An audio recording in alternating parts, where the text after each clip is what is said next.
Hi everyone. Our documentary will revolve around street food. We will interview some of our street vendors, what made them decide to sell street food for their living, and how they prepare their products like fishball, kwek kwek, kikiam, pares, and many more.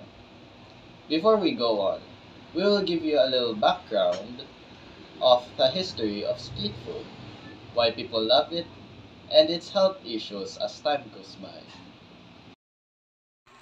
Street food originated in ancient civilizations like Rome and China, where vendors sold affordable, ready to eat meals for the urban poor, who often lack kitchens in their homes. Throughout history, street food has been shaped by urbanization and cultural exchange, becoming a staple for travelers and locals alike. Today, it remains a vital part for many cultures worldwide, offering quick, accessible, and increasingly diverse culinary experiences, with many street food dishes becoming iconic cultural symbols. And why do people love street food? It is because it's delicious, affordable, and convenient, offering a rich and diverse culinary experience tied to local culture and heritage. The interactive and authentic nature of street food, the sensory thrill of watching it prepared fresh, and its accessibility are also significant draws for consumers. Regarding its health issues, street food stem primarily from poor hygiene and contamination, leading to foodborne illnesses like diarrhea, typhoid fever, hepatitis, and parasitic infections. Common problems include food exposed to dust and flies, vendors lacking hand washing and clean utensils, and unsanitary water sources. Issues like E. coli bacteria have been found in street food samples. Sa tuwing tayo'y uhaw at gutom, sila lagi ang tinatakbuhan. Kapos man o may pera, magkalaman lang ang ating tiyan. Umaga man o gabi ay nagtitinda pa rin. Ngunit sila rin ba ay nabubusog?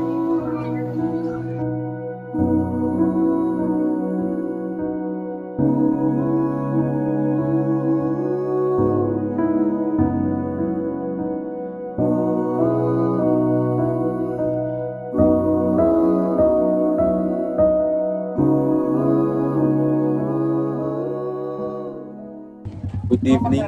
Ako si Andrew, estudyante mula sa New Benavista Academy. Andito tayo sa Benavista 2 upang interviewin ang mga local street vendors. At para natin matutunan kung ano mga experiences nila, paghihirap na naranasan bilang street vendors. Magandang gabi. Ano po ang pangalan niyo? Emily Orion. So, Ate Emily, no? Ano po mga tinitinda niyong mga produkto? So, tulad po niyan, ano po ba yan? Barbecue. Barbecue. May iba pa po ba? Meron pa. Isaw ng manok. Isaw, hotdog, Bituka ng baboy. bituka, Bindong. dindong. Ano po yun? Naman loob. Laman loob ng Baboy. baboy. So, Ate Emily, nauubos po ba yun? Kasi apakadami po, di ba? Like, sa umaga hanggang gabi, nauubos po ba yun? Oo, naubos naman. Minsan, meron natitirang konti. Yun na. Tapos, kinakain na ng anak ko para kinabukasan, bago na lahat. So, parang ulam niyo na rin po. May tanong po ako sa inyo, no? Ate Emily, ba't po kayo nagsimula magtinda ng ganyan po, street vendors, food, ganyan po? Kasi ito yung aking nagustuhan na hanap buhay. Kasi dito medyo mahirap man siya gawin, pero medyo malaki-laki rin naman ang kita. Nakapagtustos din sa pang-araw-araw na pangangailangan. So, Ate Emily po, kasi nga po, sabi nyo, minsan mahirap, meron po bang certain sense ng isang araw, parang tinatamad na kayo magtinda, ganun po? Oo, napapagod ako minsan. Kasi itong hanap buhay na ito, pag simula ng umaga hanggang gabi, trabaho mo na to. Eh, kung ganun po, kailan po kayo nagsimula magtinda ng ganito? Pang-apat na araw na to. Bagong start nung uli. I mean lang po, kailan po kayo nagsimula? Matagal na akong titinda ng ganito. Tumigil lang ako kasi minsan may bagyo. Kasi mahirap magtinda nito pag may bagyo. Ate Emily, paano niyo po na pagsasabay yung pagtitinda tsaka po yung responsibilidad niyo para sa inyong pamilya po? Siyempre, itong paghahanap mo yung kailangan kasi ito yung para may pang gasto sa araw-araw, yung mga kailangan tulad ng isa po ko, sa gatas. Kasi sasabay naman kasi kailangan gawin. Kahit kapos na kapos at pagod na pagod na po. Pagod na kailangan. Go. Barbecue.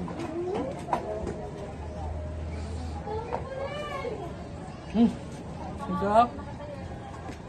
Sakto, boy. Approve to sa akin. Sarap. Magandang hapon po. Ako po si Isaiah at nandito kami sa General Trias. Ngayon po ay may i-interviewin po kaming dalawang street vendors.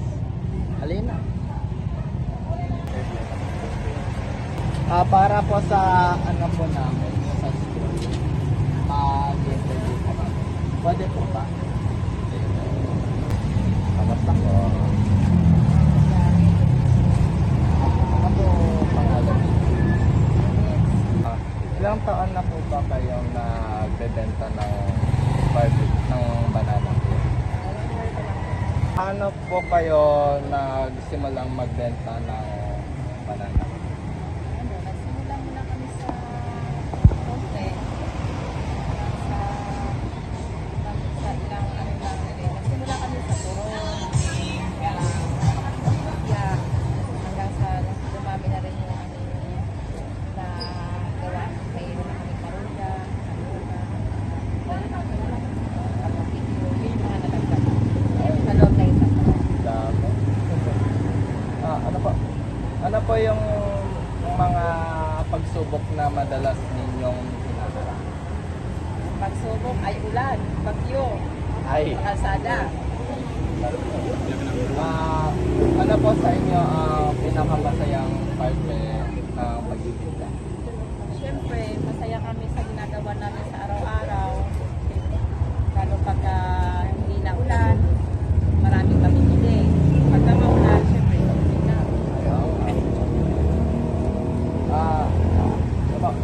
Ano po ba ang sikreto ninyo para maging masarap ang mga tinda niyo? Pero sa ano lang po kami, si pagluluto. Na naman kami ninano si sa ano lang sa customer. Pag pakisama sa customer ganun. Kaya marami natin tumatangkilik sa amin. Sige po. Bakit po sa tingin niyo patok na patok ang street food sa mga Pilipino? Kasi street foods kasi marami sa ano, pang emergency ang gawa na biglang natulog ka. Meron silang Convenient. Sige po.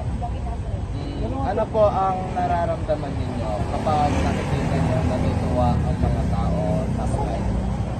sarap sa pakiramdam. Ano po ang mga plano ninyo para sa negosyo ninyo sa Siguro, namin may mag-invest pa na. Mag-invest pa kami.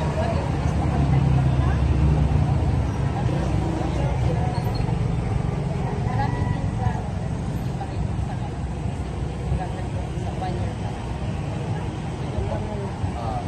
kung mabibigyan kayo ng pagkakataon, ano po ang gusto ninyo maaabot bilang isang food vendor? Gusto ko maabot.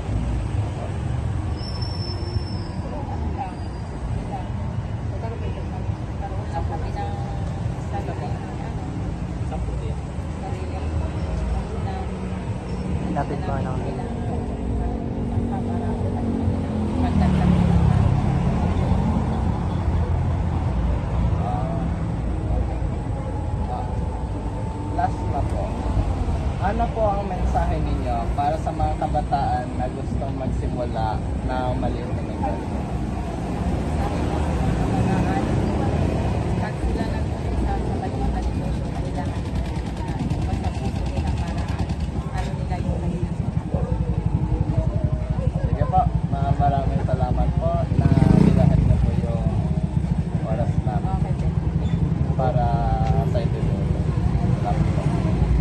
Ay, actually, para as token of appreciation po, pwede po pa kami bumili. Sige, bili tayong barbecue, guys. Kanino yan? Magkano po Isa na. isang barbecue? 20. Ay, sakto. Dalawa nga. Ilang taon din naman? 20 yung ano. 25 po ito. Lahat yan. 25, 25. Ito, 20. Tapos yung kamote, 25.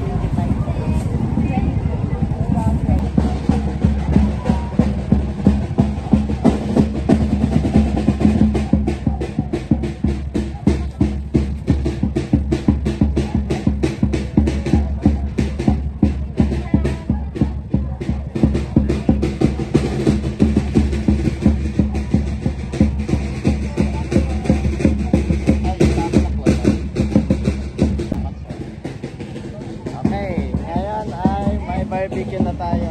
Subukan natin kung masarap nga. If it lives up to its name. Let's go. Good.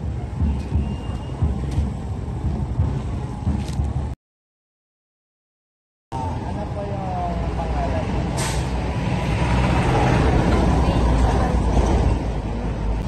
Ilang taon na kayong nagbebenta ng parang? 1 year and 5 months.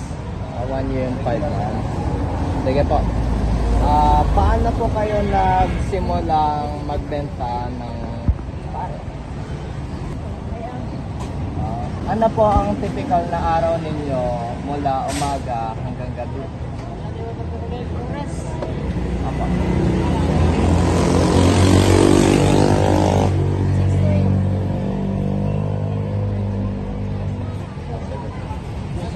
Ano po ang mga pagsubok na madalas ninyong hinaharap tuwing nagtitinda po?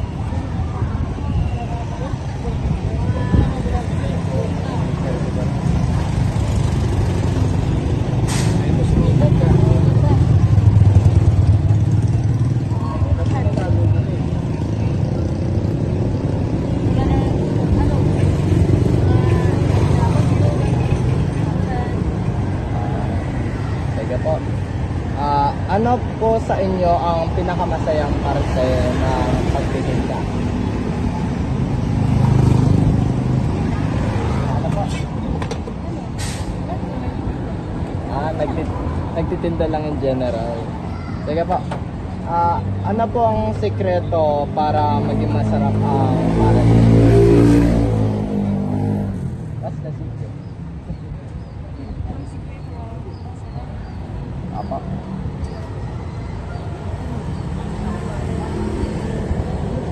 Sabayan mo na.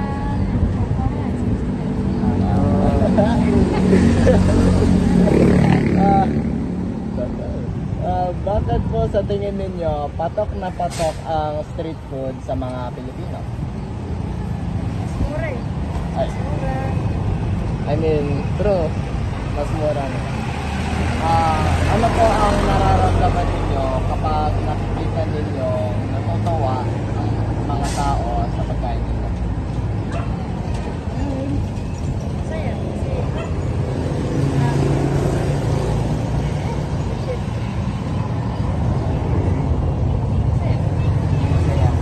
Sige po.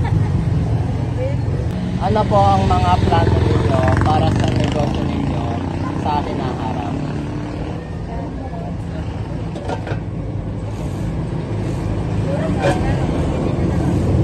Ano po?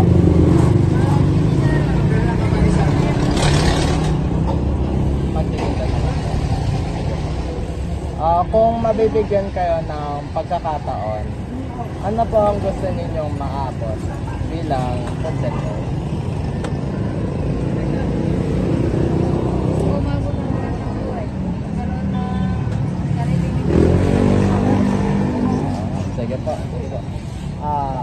po ang mensahe ninyo para sa mga kabataan na gustong magsimula ng maliit na negosyo?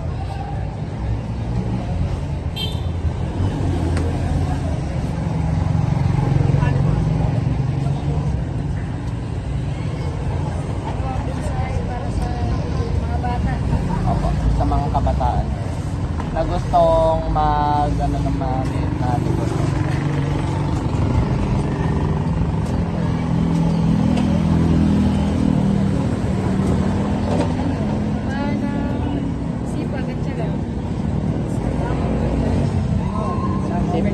Kailangan ng sipag at syaga para maging successful ang mga negosyo. Sige po. Maraming salamat po sa paglalahad ng oras na po para sa interview. Salamat po. Ay, ano po, as token of gratitude po, pwede po pabili ng pare. Magkano po isa? 60 with rice. 60. Ano po, isa lang po. Sige po. Gusto nyo po bumili, ito po yung ano. Dito po sa Sierra Grande, tapat lang po ng court. Ayan, nasama natin. Cheers!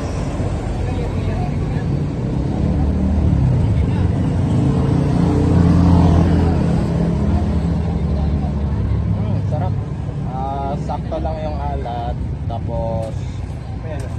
tapos napakainat sa katawan. Satisfying. Lasa.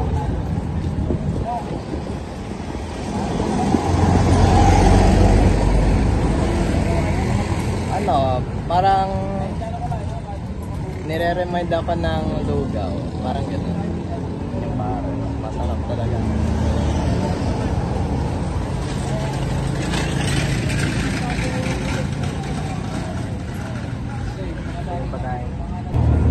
Pero overall, maayos naman, masarap naman yung